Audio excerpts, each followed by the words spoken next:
महाकवि कालिदास के जीवन के कई ऐसे प्रसंग हैं जिनमें सुखी जीवन के सूत्र बताए हैं।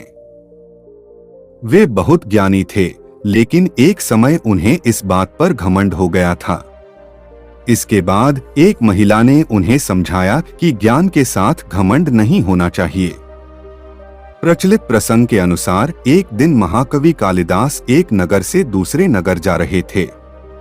रास्ते में उन्हें प्यास लगी। वहीं उन्हें एक कुआं दिखाई दिया। वहां गांव की एक महिला पानी भर रही थी।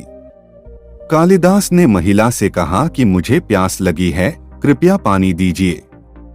महिला ने कहा कि मैं आपको नहीं जानती हूँ, कृपया अपना परिचय दें, इसके बाद मैं पानी दे दूंगी। कालिदास को अपने ज्ञान पर घमंड था। उन्होंने अपना नाम न बताते हुए कहा कि मैं मेहमान हूँ। महिला बोली कि आप मेहमान कैसे हो सकते हैं? संसार में सिर्फ दो ही मेहमान हैं, एक धन और दूसरा यौवन। गांव की महिला से बात सुनकर कालिदास हैरान रह गए। उन्हें उस महिला से ऐसी बात की उम्मीद नहीं थी। वे फिर बोले कि मैं सहनशील हूँ। महिला ने कहा कि आप सहनशील नहीं है, इस संसार में सिर्फ दो ही सहनशील हैं। एक ये धरती जो पापी और पुण्यात्माओं का बोझ उठाती है, हमें खाने के लिए अनाज देती है।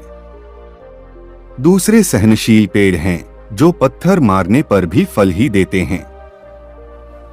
कालिदास ने फिर कहा कि मैं हठी हूं। महिला बोली कि आप फिर झूठ बोल रहे हैं। हठी दो ही हैं, एक हमारे नाखून और दूसरे बाल।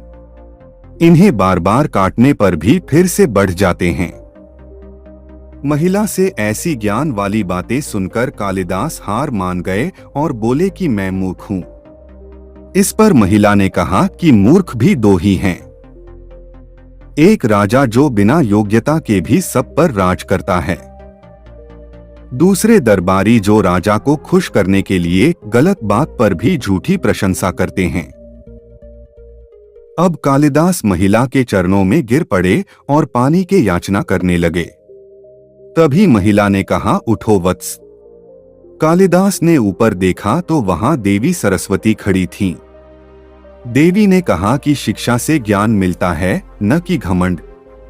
तुझे अपने ज्ञान का घमंड हो गया था, इसीलिए तेरा घमंड तोड़ने के लिए मुझे ये सब करना पड़ा।